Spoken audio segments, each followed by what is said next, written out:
para comandar, para mediar. Eu gostaria de saber do Joseph como anda a representatividade das indústrias de micro e pequeno porte no PIB paulista em 2018. Eu queria, primeiro, parabenizar a Jovem Pan pela iniciativa, através da sua direção e todos que organizaram o evento, etc. E eu queria, antes de responder a tua pergunta, dizer que não dá mais para ficar ouvindo de pessoas que o industrial é responsável pela crise do Brasil, que o empresário é responsável pela crise do Brasil. É antítese. O único que gera emprego, paga imposto e promove desenvolvimento é o empresário. Então, primeiro vamos partir dessa premissa. O resto gasta o dinheiro. O resto sabe torrar o dinheiro. Mas gerar o dinheiro, gerar oportunidade e o desenvolvimento, só o empresário. Agora, quer falar mal do empresário? Dê nomes. Diga quem é e faça o que tem que fazer. Agora, a generalização, nós não aceitamos.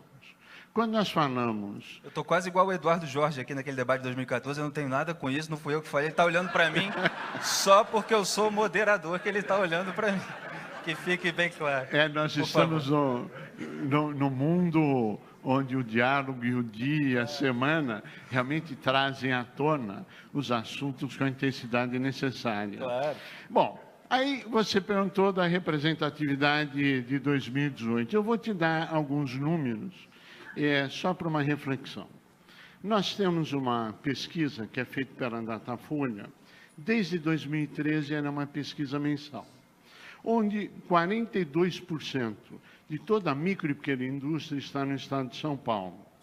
Quando nós olhamos para esse quadro e a importância dessa pesquisa, que hoje a própria Datafolha fala que é sinalizador de tendência, ela antecipa os fatos, você começa a entender por que o Simples se coloca várias vezes contrário a algumas posições, até pelo fato de termos antecipação dos dados. Bom, qual é o quadro que foi abordado pelo meu colega anteriormente, quando ele fala em crédito? Na micro e pequena indústria, de cada 10 pedidos efetuados no mês passado, 6 foram recusados. 60% de recusa para crédito capital de giro. Não estou falando de investimento. Para investimento, é zero. Micro e pequeno não tem acesso a crédito, ele tem, às vezes, o cartão BNDES, mas ele não tem o crédito produtivo. Aí nós entramos um pouco mais a fundo quando se fala nessa representatividade. Eu pergunto, é bonito a gente sentar aqui e falar de competitividade. E eu acho importante falar de competitividade.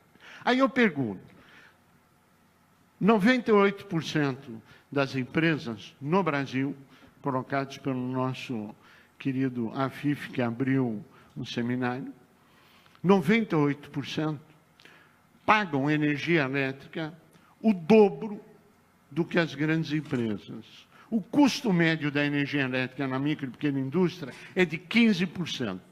Se nós pagamos o dobro, eu já tenho uma perda de 7,5% na minha condição competitiva de saída. Quando nós falamos em juros em queda, só se for para o aplicador. Porque para o tomador, os juros subiu, os juros não caiu. Os juros na ponta para o tomador aumentou, na maioria dos casos. Quando nós falamos de gasoduto, me cita uma micro, pequena ou mesmo média empresa que tenha tido esses benefícios de redução de custo. Então, quando nós acusamos empresários, por favor, daqui para frente vão dar nome aos bois, quem é, como é que é, porque a grande maioria desse país está pagando a conta. E cada vez que o governo faz um acordo, ele vira e fala, o empresário vai pagar. E o empresário vai pagar como? Aí nós ouvimos, tem crescimento econômico.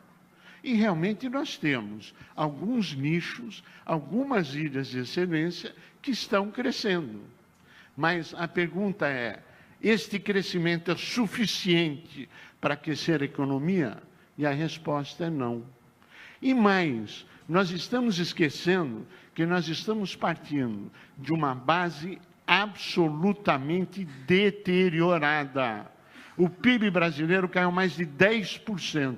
Qualquer movimentação que você tenha agora não é motivo de soltar rojão, porque nós vamos voltar nos patamares de 2014 em 2023, se tudo correr bem, segundo os senhores economistas e especialistas, salvo se eu estiver errado nas informações que eu tenho visto na imprensa. Quando nós falamos de investimento em infraestrutura, eu pergunto, onde é que fica 98% dessas empresas? O que elas participam, além de pagar a conta? Então, nós precisamos, sim, eu concordo com tudo que foi dito. Nós precisamos de reformas, nós precisamos de mudança, nós precisamos de apoio político. Agora, a pergunta é, para onde, em que direção? Eu não conheço um cidadão brasileiro que você pergunta, fala, o Brasil precisa de uma reforma tributária? Que te diga, não. Agora eu pergunto, que reforma tributária?